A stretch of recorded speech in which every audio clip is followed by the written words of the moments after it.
नमः शिवाय। श्री शिव महापुराण रुद्र संहिता पार्वती खंड 31वां अध्याय। ब्रह्मा जी बोले, हे नारद, इस प्रकार मैना और शैलराज की शिव में अनन्य भक्ति देखकर इंद्र आदि सभी देवताओं ने विचार किया। देवता बोले, यदि हिमालय शिव जी में अनन्य भक्ति पूर्वक शंकर जी को अपनी कन्या देंगे तो भारत में अवश्य ही निर्वाण पद प्राप्त कर लेंगे। यदि इन अनंत रत्नों से पूर्ण वे हिमालय वसुंधरा को त्याग कर चले जाएंगे तो निश्चय ही इस पृथ्वी का रत्न गर्भा यह नाम व्यर्थ हो जाएगा। इस स्थावर रूप को छोड़कर दिव्य रूप धारण कर और अपनी कन्या शूलधारी शंकर को देकर वे अवश्य ही शिवलोक चले जाएंगे। उन्हें शिवलोक में सारूप्य मुक्ति प्राप्त होगी, इसमें संशय नहीं है। वहाँ अनेक प्रकार के श्रेष्ठ भोगों को भोग कर वे मुक्त हो जाएंगे। ब्रह्मा जी बोले, यह कहकर वे सभी देवता इस बात का विचार कर विस्मित हो परस्पर मंत्रणा करके बृहस्पति को हिमालय के पास भेजने की इच्छा करने लगे। हे नारद, तब इंद्र आदि सभी देवता सर्वार्थ साधन की इच्छा से विनम्र होकर प्रीतिपूर्वक बृहस्पति के घर गए।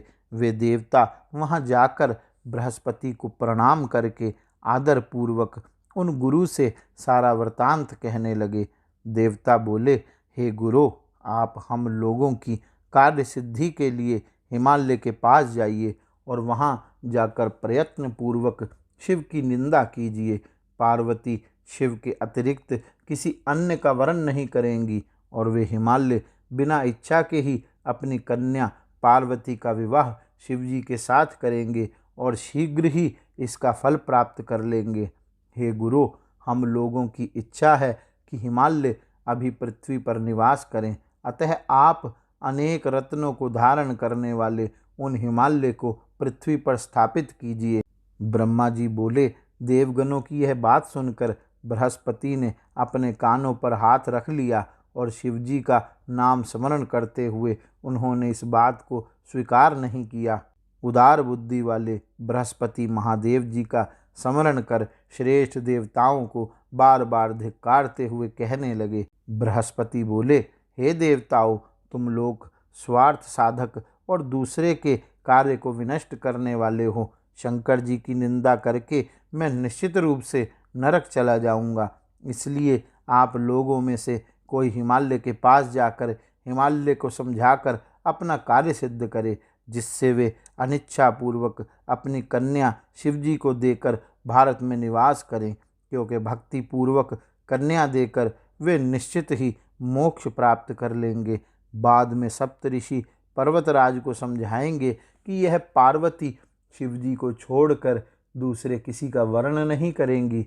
अथवा हे देवताओं, आप लोग इंद्र के साथ ब्रह्मलोक को जाएं और अपना सारा वृतांत ब्रह्मा जी को बताएं, वे ही आप लोगों का कार्य संपन्न करेंगे। ब्रह्मा जी बोले, यह सुनकर और विचार कर वे सभी देवता मेरी सभा में आए और प्रणाम कर आदर पूर्वक अपना सारा वृतांत उन्होंने मुझसे निवेदन किया। हे मुने, तब देवताओं की उस शिव निंदा विषयक बात को सुनकर वेद वक्ता मैं दुखी होकर उन देवताओं से कहने लगा।